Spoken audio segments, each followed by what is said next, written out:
Hi, my name is Billy, this is Lick TV, and today with me I have Lauren Tracey. So hi Lauren, how are you today? You good? I'm very good, thank you. How are you? I'm not too bad, not too bad. So, what made you decide to get into music? Music was always a big part of my life growing up when I was young. My granddad was into a lot of soul and jazz, so being around that, I kind of instantly had an ear for music anyway, and whenever he used to play around me, I just used to love being around him when he would play. So from that, I kind of knew that was what I wanted to do. Yeah. Did you sing as well, or was it just instruments? It was, I mean, to begin with, it was just, I just used to love to be around music. So even when I was from the small age of 2, and growing up through the years, it was never so much singing, it was actually more kind of dancing along to the beat and the music. And then the singing came later when I got into school. That was when the singing came in. Was it more natural, or was it more of a honing a craft type thing, was it? It was more like, I suppose I've always been a performer in the fact that I've always wanted to get up on stage, whether it be, you know, for a karaoke contest or if they needed someone to come and read out some lines on stage. So I kind of... Pick me, pick me. Exactly, that was exactly what it was like. I was always the first to get up on stage. So from that, when I got offered to sing a solo in one of our school plays, I remember it so clearly when I was like 6, and it was an Elton John song, and I literally just, when I got off that stage, I was just buzzing with energy, and even though I was so young, I knew that was what I wanted to do, even though I didn't know it, subconsciously I knew it afterwards. So. And then you wouldn't know what to do as a career, you want to do that? Yeah, definitely. I mean, it didn't get kind of serious in terms of I knew that was exactly what I wanted to do until I was probably the age of 13, 14. Just because before that I was so happy-go-lucky, like, yeah, I want to do this, I want to do that. But I think when I started writing my own songs at the age of about 14, I thought, yeah, I need to take a conscious decision now to make this not only, you know, to step out of the hobby zone into making it a career. Yeah, so it's going to it full time and absolutely. Just a joke. Yeah, definitely. Who would you like to work with, producer-wise? I mean, there's so many great producers these days, especially in the UK, which brings nothing but joy to me. Because I'm such a patriotic person in the fact that I believe in, you know, British music, and there's not enough credit for us guys, you know, in Britain at the moment doing the music scene. I think it's always gets pushed over a bit to Europe or America or wherever. So the people that are really kind of doing it for me at the moment, producer-wise, would be Naughty Boy. He's completely smashing it at the moment. Doing a lot of stuff with Emily Sunday, which is amazing. But also like Disclosure.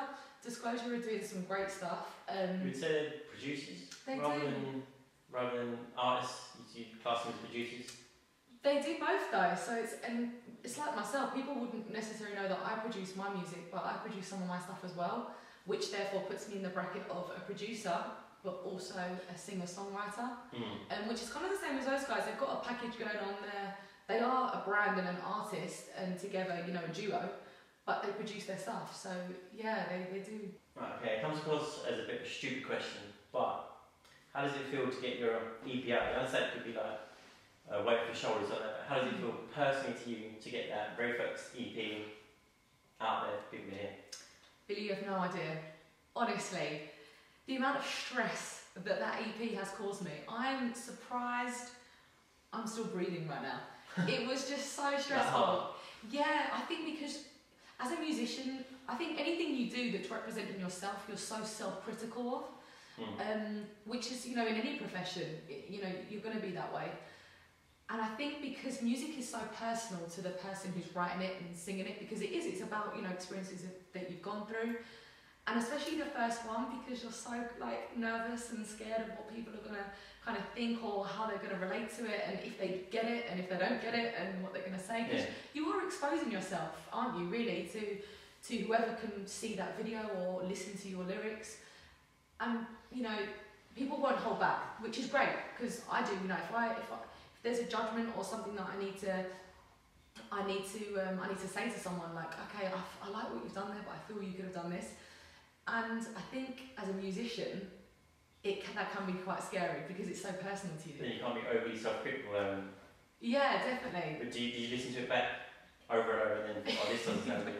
You do it again. All the time. I think my release date was September, end of September. I didn't end up releasing it till the end of December. So that was like a 2-month pushback, just because it was back and forth with the engineer, and I was just saying, I'm not sure if I'm really feeling this or if I'm feeling that. Can we change that? I want to go back in the studio and re-record this. And to the person listening to it, they probably wouldn't think any different, you know. Yeah. It would probably sound exactly the same to them, but because it's your own music, you hear it and you feel the difference in how you're singing something. But once I got it released, once it was out there, oh my gosh, I was so relieved. And if anything, I was quite proud. Like, you know, it was a proud moment to say that it's finally done. It's out there, and it's the first one, and I will never ever forget that for as long as I live. So yeah. So now the first one's finished. You work on the second one. On to the second one. Yes, I think. Is there anything you can tell? Well, I mean, it's going to be a bit of a different, almost like Sweet Days, quite electronic soul pop, that kind of vibe. The whole EP is going to be like that, and there's going to be a big single on it. Big. Okay, Yeah. I look forward to it. Yeah, it's going to be good. Okay, so finally, tell me what you love about, if you can put into words, what do you love about music? Oh my gosh, that is such a hard question. I'm going to say, make it even harder, 3 words. 3 words, what I love about music. Okay. Emotion, power, and feeling. Because it gives you all of those 3 things that I believe no other art form can really give you. So yeah. Okay, thank you, that's all I've got today, and you'll be performing Sweet Days for us shortly. I will be. Thank you for having me. No worries, anytime.